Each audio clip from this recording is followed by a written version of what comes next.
Hi there, and welcome to my YouTube channel, Upcycled Adulting, where I am here to help you upcycle your real life into your best life by growing to accomplish your goals, creating healthy habits, and overcoming obstacles. Don't forget to subscribe to my channel because I am here every single week helping you learn new techniques so that you can live the well-crafted life you deserve. Today, I'm going to be talking about how to accomplish your goals alone. Now, there are many reasons why you might find yourself alone while you're trying to accomplish your goals. It may be because you actually are alone. You don't have other people in your life and you don't have people to lean into. But it could also be because no one in your life has ever tried to accomplish the goal you're trying to accomplish. So you feel like you don't have that support. It could be because you are hyper independent like I am and you struggle to reach out to others about your goal. It may be because you feel embarrassed or ashamed because you're working on the same goal that you have tried and failed or tried and quit so many times before that you just can't possibly tell someone again that you're working on this goal. Or it could be because you don't have supportive people in your life. Maybe you have the crabs in the bucket phenomenon where you find that when you're trying to accomplish goals or do things or grow in certain ways, the people in your life seem to be pulling you down rather than supporting you and lifting you up, which is a conversation for a different day about how to address that. And I'm going to touch on it a little bit today. But all of these factors could land you in a situation where you feel like you are working on your goals alone. And everyone out there is saying that you need accountability and support to accomplish your goals, but you don't have it. So you may be feeling a little overwhelmed by the prospect of trying to go it alone. And today I'm going to share 5 tips to help you do just that. The number one tip I'm going to share is to streamline your life. Now, the second foundational step for accomplishing goals is resource management. That means making sure that you have access to the resources you need to accomplish your goals, including time, money, and energy. Those are our primary resources. And we're not going to be able to do our goal work if we already have a jam-packed schedule. We're already feeling overwhelmed. We're already feeling stretched beyond. And what happens here is we often think, oh, well, I spend a lot of time scrolling social media. I spend a lot of time binging Netflix. I'll just allocate some of that time to my goals. But let's just be real here. That's not likely. The other thing people tend to do is skimp on sleep. I'll just wake up earlier. Well, if you wake up earlier to accomplish your goals and you're getting less sleep, you're going to have all the cognitive struggles, be more likely to have accidents, have issues with judgment, concentration, focus, etc. You're going to have decreased energy. So you might have more time, but you'll have less energy. And if you want to learn more about sleep, be sure to check my library. I have a ton of content about how much sleep you need, how to get more sleep, all that good stuff. But that's not the way we're going to accomplish our goals. What we need to do instead is streamline our lives. We need to find space in our lives for ourselves. And this is a common problem I see people having, that they really don't have space in their lives for their own goals, their own aspirations, their own dreams, their own anything for that matter. And I know that we have different access to that, but one of the things we need to do is do what we can to carve out some access. That might mean things like picking up your groceries at the store instead of going into the store. It might mean decreasing how much you're cleaning. It might mean, if you have access or the ability, hiring someone to help with some of these things. Anything that you can do to reduce your load and make space for your goal is going to be beneficial. And if you're going it alone for whatever reason, there's a high likelihood that you don't have someone you can ask for that kind of help. You can't just share the load more so that you can work on your goal. If you can, by all means do it. But if you can't, it's essential that you start to streamline your life. Look for the spaces where you can carve out the time or you can reserve the energy so that you can work on your goal. I need to tell you, I cannot emphasize enough how important it is to get clarity about what you're doing because you should do it and what you're doing because it really matters to you. And as we go through our day to day lives, doing that internal check where we say, am I doing this because I should or because I have to? Is this more important than my goal? Is this really a needle mover? Does this matter to me more than accomplishing my goal, than building and scaling my business, than getting to an optimal health space, than getting my finances in order? Does what I'm doing now matter more? It's important to recognize that if you overtax yourself, you will check out more. And that means we do need that time to scroll social media or to watch Netflix or to read a book or to do leisure things. And when we don't get it, our brains just shut down. We start disassociating. We start realizing that we are losing time in other places. So I highly encourage you to try to take some of your productive time and reallocate it toward productivity on your goal rather than taking some of your leisure time or all of your leisure time to address your goals, because that's not going to be long-term sustainable. Number two is because you don't have someone to remind you, or you're not having someone remind you, you're not having someone check in with you, hold you accountable, things like that. You'll need to do that yourself. And that means creating reminders and building habits. The more things you can automate in your life, whether you're streamlining things by automating them or you're automating your goal work, the better off you're going to be. So creating habits that support your goals is so vitally important and will make it so much easier to consistently work on your goal work. Do not choose giant habits. All right. We're talking about small things. If you have a health goal, creating the habit that you lay out exercise clothes before bed is a great place to start. It's something small, it's something doable, and it will help you remember that you want to start exercising more. It will help you remember to fit that into your day. Stacking habits into your morning routine can be really helpful because you're kind of on autopilot in the morning. But I warn you, if you are a night owl, that this may or may not be as effective for you. And it definitely won't work if you don't create some bedtime routine habits to support that. Because honestly, in the morning, you're probably a lot less productive, a lot more likely to hit that snooze button, and you likely need a little more structure at night so that you can support any kind of change in your morning routine. That is just a very realistic thing. And we want to make sure that we're being realistic. As far as reminders go, I use them all. I use alarms in my phone. I create meetings for myself.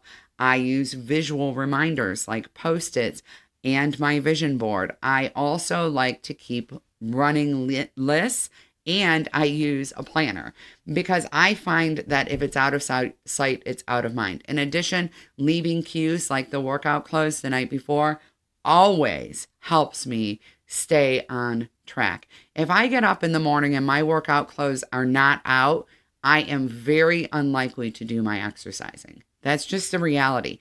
I'll forget about it no matter how many times I've done it. I know that some people say it takes 30 days to create a habit.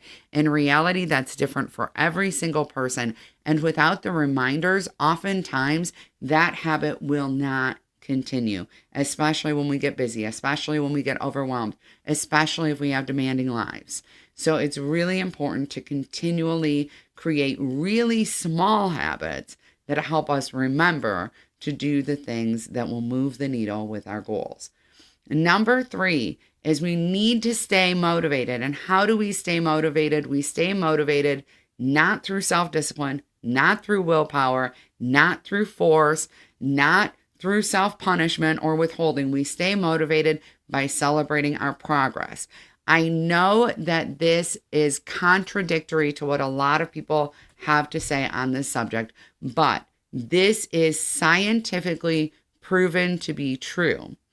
Motivation comes from a neurochemical. It is a physiological reaction. It is not something that you create by sheer will. It's caused by dopamine. To increase our dopamine levels, we need to celebrate our progress. This is especially true if you are neurodivergent. So if you want to be able to accomplish goals alone, if you want to be able to accomplish goals, period, you need to hack your dopamine levels. That means celebrating your wins, keeping track of even the small things that you have done, writing that to-do list, crossing things off, keeping an accomplishment journal where you write every single day 3 to 5 things that you accomplished that day. That causes an increase of dopamine. We all know that when we finished a big project, when you run a marathon or a 5K, we know that when you finish, you get that rush. And that rush is in part caused by dopamine. And that dopamine tells you, yes, you can do the next thing. Yes, you can go for it. Let's go do something else, right? You do not crash. You actually get more energy, more excitement, more commitment. That's caused by that win. When we celebrate our wins, even our small wins, even our tiny wins, when we are mindful of them, we get a bump in dopamine, keeping our dopamine levels at a higher rate, keeping it popping off, right? So we have this dopamine consistently going off in our brains is what's going to keep us motivated. That is absolutely essential if you want to stay on track with accomplishing your goals. To up that, to increase that dopamine hit, it's always beneficial to share your win with someone else. Now, this gets a little more complicated when we're accomplishing goals alone. So let's talk about a couple ways that we can do that. One is by creating some real life connections that are a little lower stakes, that are connected directly to our goal. And what I mean by that is joining a club or joining a class. If we want to optimize our health or lose weight, for example, joining an exercise class or a running club is incredibly helpful. Even joining a healthy cooking class would be beneficial. The reason why is you have like-minded people who are committed to the same thing as you. Knowing that you're going to see a friend at that fitness class, at that Zumba class, is likely to make you go. In addition, we can always create body doubling for other goals we have.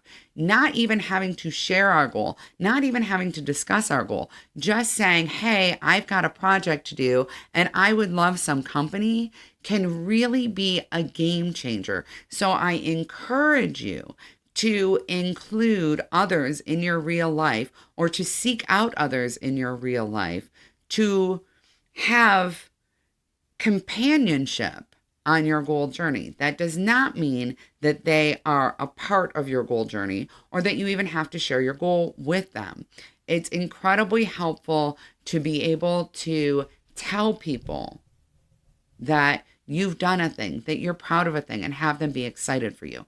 However, I hear all the time, most consistently, the number one thing that I hear about relationships is, I don't have a cheering section.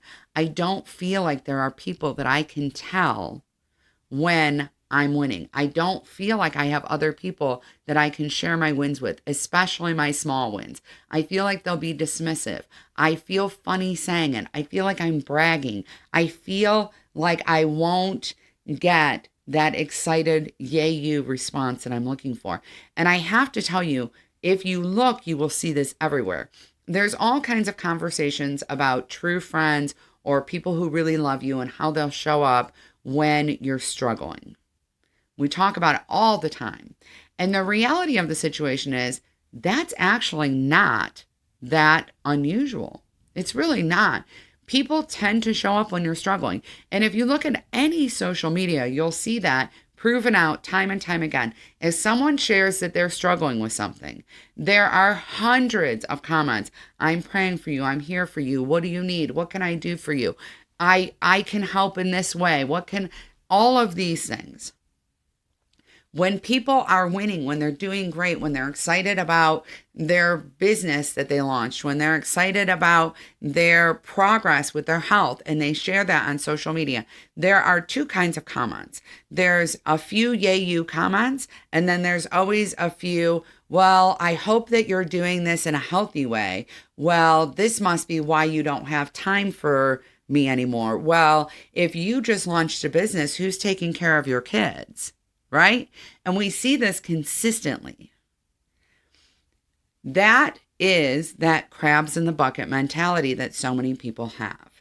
It's really important to have a space where you can share your wins and have people genuinely be excited for you, genuinely tell you, I'm so proud of you and I believe in you and I know you've got this and that's so amazing. Where you can count on a flood of yay you. And a lot of times where you're going to find that consistently is in online communities that are designed to do that. Now,